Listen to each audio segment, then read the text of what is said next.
Hi guys! This is your Tita Laika. Welcome back to my channel. And for today's vlog, ang pag-uusapan natin ay yung mga mic na ginagamit ko for vlogging. Tita Laika.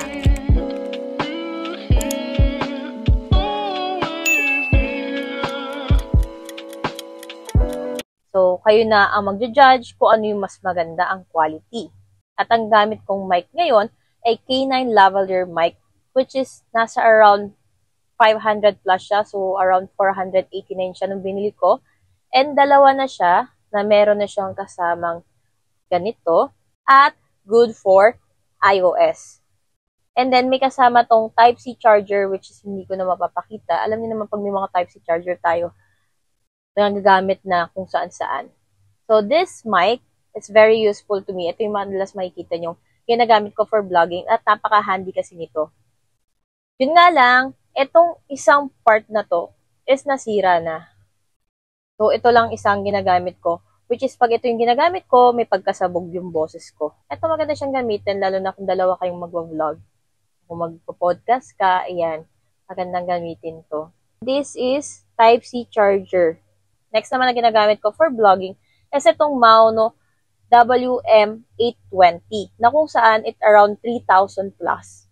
Pero hindi ko siya madalas magamit dahil nga it's good for a room na kung saan hindi masyadong maingay kasi rinig na rinig niya yung sounds or rinig na rinig yung mga background sounds nito compare dito na 400 plus lang. So it comes with this item na kung saan Type-C na pang charge po. And then meron siyang connector for camera and then may connector siya for phone. Yun nga lang, I'm using iOS kaya bumili ako ng ganito para magamit ko siya sa phone ko.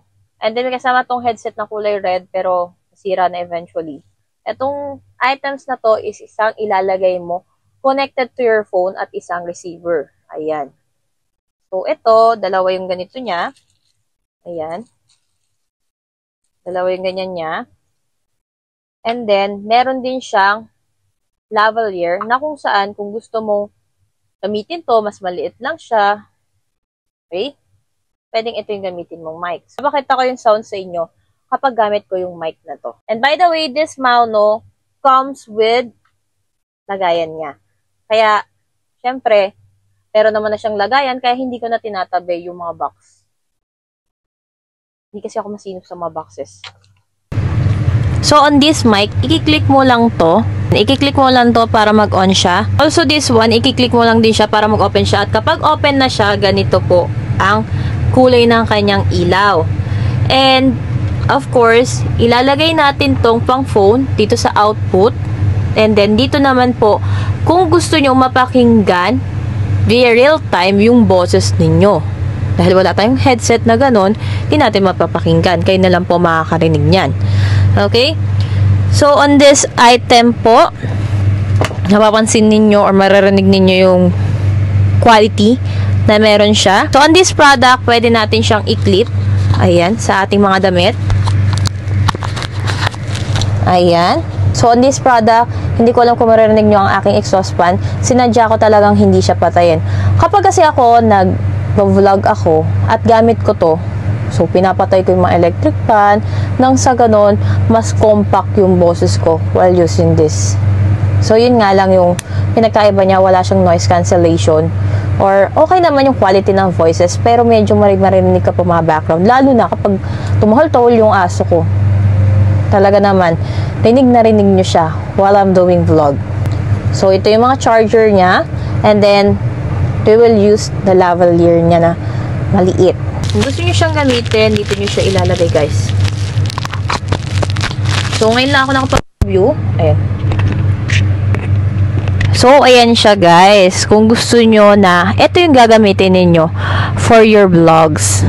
So, this is around 3,000 plus. Ito maganda rin tong mic na to for mukbang purposes. So, kung kayo ay gagawa ng mga mukbang vlogs, ito magandang gamitin. So, nung nagmukbang ako ng mangga, ang gamit ko kasi noon yung K9, which is hindi nyo masyadong rinig yung pagkagat ko. So, dapat pala ito yung ginamit ko. Late ko lang na-realize kasi nakatabi ito maigi. Mahal kasi. So, if you're planning to buy this one, ayan. Ito yung quality ng WM820 Mauno wireless mic. So, ang next naman nating itatry is yung DJ Osmo, yung free ng DJ Osmo ko na mic. Pag bumili kayo ng ganito, ng single lang na ganito, it's around 2,400 sa mga shop. Kasi tinanong ako nung mismong seller kung gusto ko daw bumili ng mic, which is kapag bumili kayo ng creators combo, is may kasama ng ganito. So, akala niya ata hindi ako bibili ng creators combo.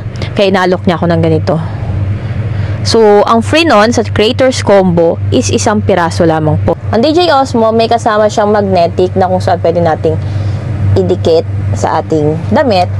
Okay? Pasok natin sa loob. Tapos, ayan. Diba? Bongga.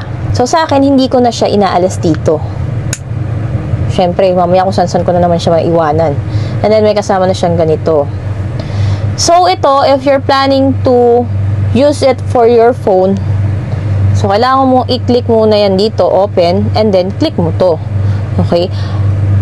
And then, wag nyong kakalimutang i-open yung Bluetooth ng inyong mga phone or other devices para ma-connect nyo po siya. So, ito naman gamitin nating mic. So, this is DJI Mic 2. Kapag i-Bluetooth nyo sa inyong phone, yun yung name niya. So, kailangan nyo lang i-click yung mga sinabi ko para maging connected siya. Antayin nyo lang po. Of course, kapag ito naman ginagamit ko sa DJ Osmo, I just open my DJ Osmo and then click to open, automatically nag-connected na po kagad ito.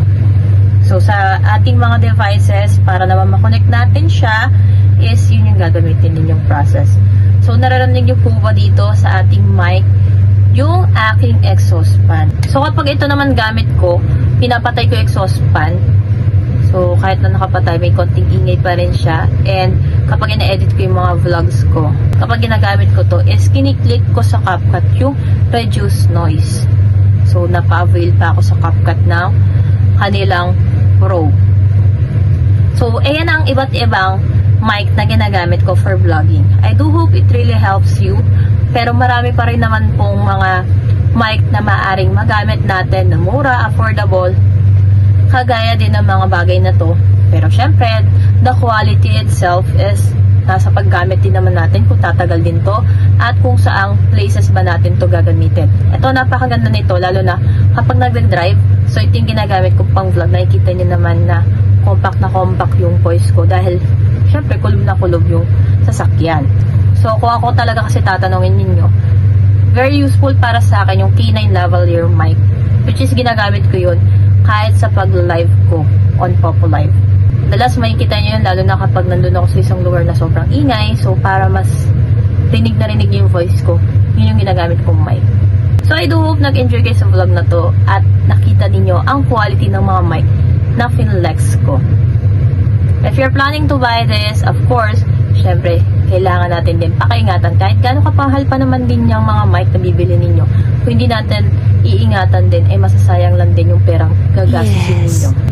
So, kung may mga suggested vlog kayo, you can comment down below. Don't forget to like and share this video.